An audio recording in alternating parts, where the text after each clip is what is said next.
Ya, Sabdo Pendito Ratu misalnya ya. Sabdo Pendito Ratu itu eh, satu ucapan dari seseorang yang tokoh yang memang layak disebut tokoh itu tidak sudah dicabut kembali ya.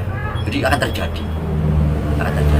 Nah, kalau dalam cerita pewayangan itu sabdo itu terjadi ya, apa yang disampaikan itu terjadi. Nah, kenapa terjadi? Otomatis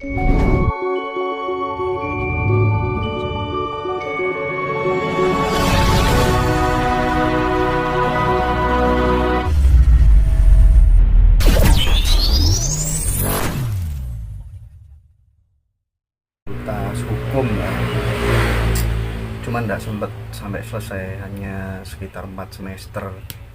Waktu itu saya mencoba untuk mengkritisi simbol-simbol, 5 simbol yang ada di Garuda Pancasila itu. Gambar itu mulai dari bintang sampai padi dan kapas. Nah, relevansinya ya, simbol itu dengan kondisi Indonesia itu sebenarnya yang dimaksudkan oleh founding fathers kita itu apa, Mbak Gatot?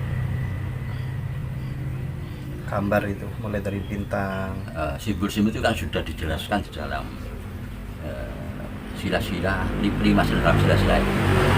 Nah, ketuhanan Maha Esa, ada beringin, ada padi kapas, ada kepala banteng, ada ranti itu. Nah, relevansinya bintang dengan ketuhanan itu apa? Relevansinya apa tuh namanya, rantai itu dengan kemanusiaan itu apa gitu maksudnya, Mbak Gatot?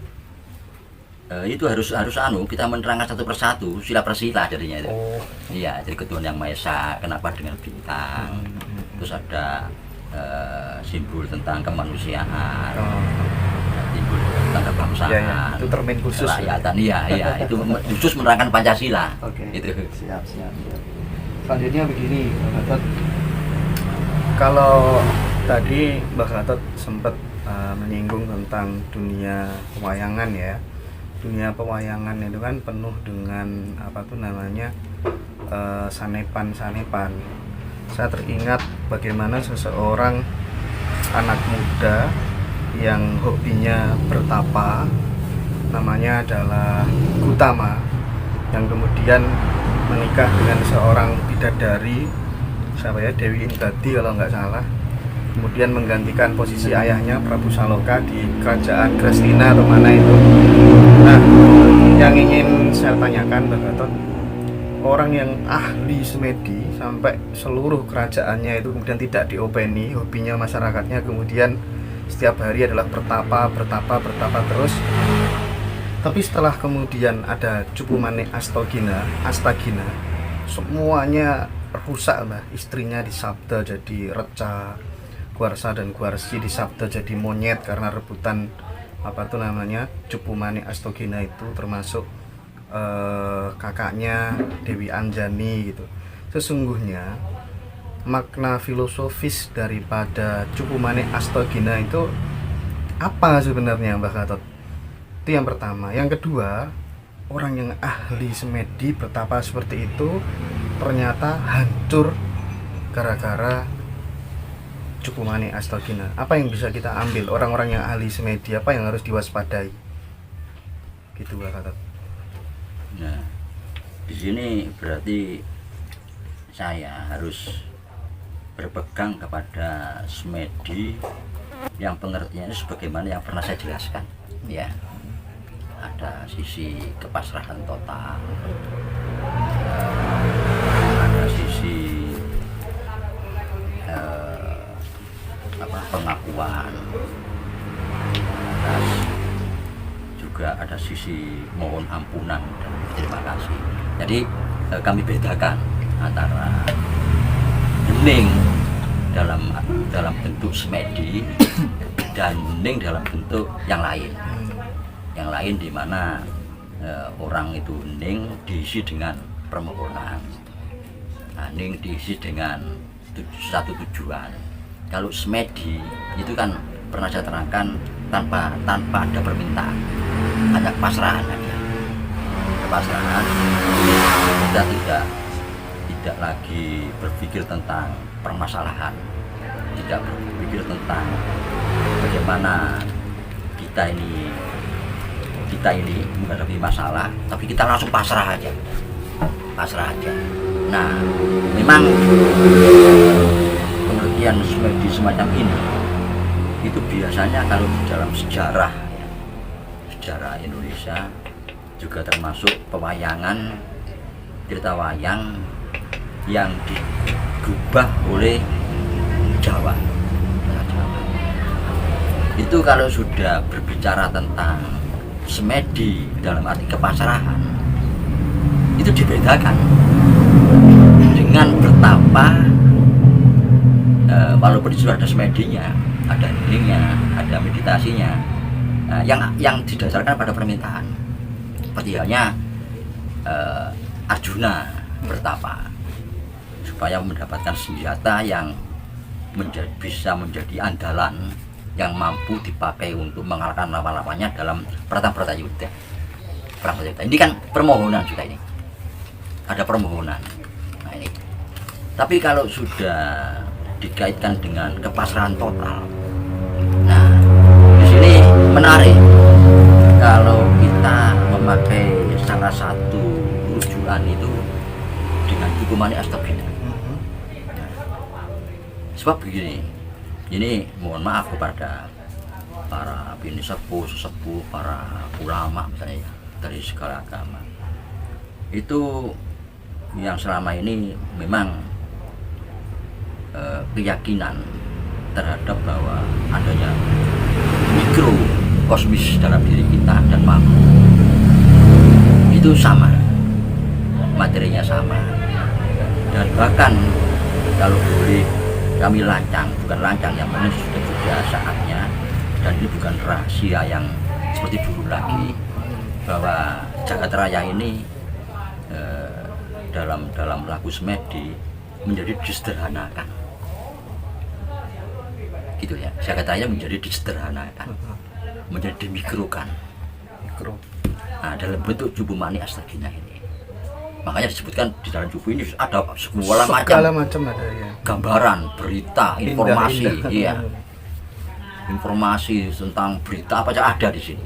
Ini gambaran bahwa Jagat Raya itu bagi manusia sebagai makhluk pilihan Tuhan, di mana kita dikasih zat oleh Sang Pencipta dalam diri kita, sehingga kita menjadi makhluk andalan untuk menjadi wakil dari Tuhan di muka bumi.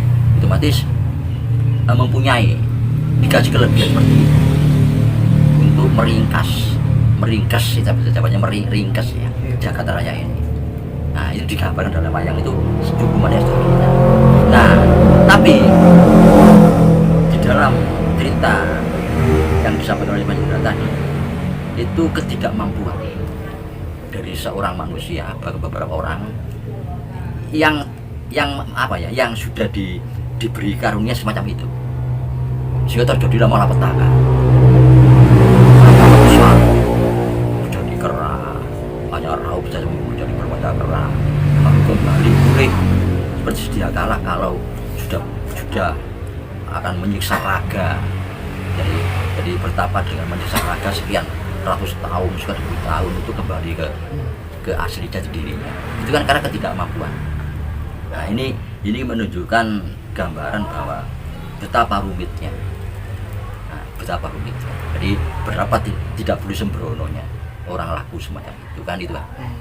Nah, jadi ini kalau ditarik ke situ. Nah kalau ditarik misalnya dengan diotak-atik teknologi, wah ini sekarang ini TV, sekarang ini radio kan gitu ya. Tapi sebetulnya kalau boleh kami menyampaikan, itu gambaran tentang makro yang dimikrokan, yang dimikrokan, sehingga menjadi digambarkan seperti itu Jubumani Astabhina. Makro itu yang dimikrokan. Iya. Jadi manusia punya kemampuan, iya, atas izin Tuhan yang Maha Kuasa. Terus ketika kembali ke sabda yang disampaikan oleh Sang Resi Gutama ya Mbah, Iya. Istri yang sangat dia kagumi, ya kan, yang turun dari kahyangan, Sabdo sendiri.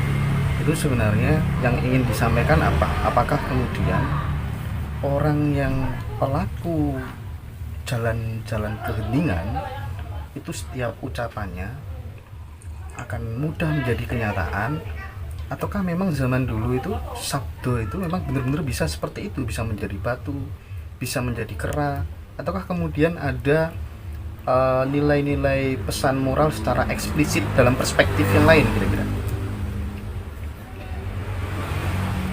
Ya, Sabdo Pendito Ratu misalnya ya. Sabdo Pendito Ratu itu satu ucapan dari seseorang yang tokoh yang memang layak disebut tokoh itu tidak sudah dicabut kembali ya. Jadi akan terjadi. Nah, kalau dalam cerita pewayangan itu sabdo itu terjadi ya, apa yang disampaikan itu terjadi. Nah, kenapa terjadi? Otomatis berkaitan erat dengan izin Tuhan. Karena izin Tuhan otomatis dengan lakunya. Nah, ini memang dunia timur ya. Dunia timur itu berbeda dengan dunia barat. Nah, mungkin timur di sini itu maksimal ya Asia Timur, minimal itu Asia Tenggara. Jadi ada pandangan double bahwa semua pimpinan dalam hal ini pimpinan negara itu tidak hanya mempunyai kemampuan kecerdasan dan pengetahuan, tapi juga punya kemampuan rohani. Itu kan sudah menjadi apa ya, jati diri kita. Jati diri kita itu seperti itu. Mungkin itu hanya Nusantara, mungkin Asia Tenggara, mungkin Asia Timur. Nah, setiap pimpinan sebelumnya dia sudah mempersiapkan diri, tidak hanya lewat sekolah formal, lewat mengasah kecerdasan, menambah pengetahuan, menambah pengalaman, juga laku spiritual. Itu sudah menjadi kebiasaan dari diri kita. Mungkin berbeda dengan bahasa Eropa, bahasa Barat. Itu tanpa begitu, hanya bermodal kecerdasan, pengetahuan dan pengalaman. Nah, bahkan pengetahuan formal, kalau ini sekolah. Tapi di Asia Timur, ya terutama di Nusantara ini, mesti ada tambahan, yakni laku spiritual. Itu pasti.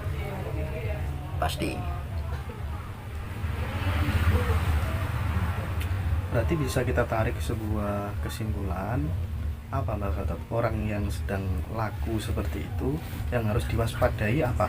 Supaya kemudian tidak timbul persoalan yang seperti di kisah tadi.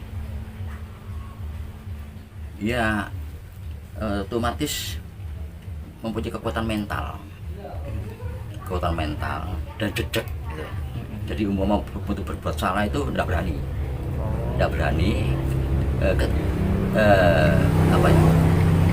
menghindari kesalahan itu dengan dua dasar. Satu memang ya sayugianya pimpinan tidak boleh lah salah dalam arti tidak mencelakakan rakyatnya.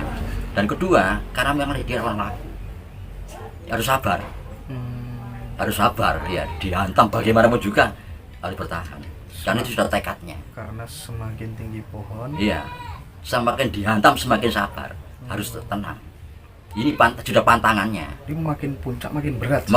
Dan ini sudah diperhitungkan bahwa andai kata dari perjuangannya lewat jalur-jalur politis, jalur konstitusi, dan jalur rohani, jalur laku, ini sudah ada persiapan mental bahwa ini tidak gampang. Nah, harus berani menghadapi bahasa wong Jawa itu. Kalau sudah beliau-beliau yang berhasil dengan lakunya sangat kuat, itu wani nyebrang segoro gede segoro geni. Nah, itu harus berani, demikian dia dicanangkan, entah itu mulai dari Bung Karno sampai sekarang. Itu kami sebagai warga Indonesia ya, itu kagum pada setiap pimpinan negara ini. kagum. Jelas karena kebiasaan kita seorang terpilih atau ditunjuk sebagai pimpinan negara itu menurut pandangan orang kita, orang Timur atau orang Jawa ini, itu ada sesuatu yang irasional, yang sulit diterjemahkan, sehingga itu merupakan tekad dari beliau itu untuk menghadapi semua rintangan. Nah, itu Oke. itu yang kita yakini sebenarnya.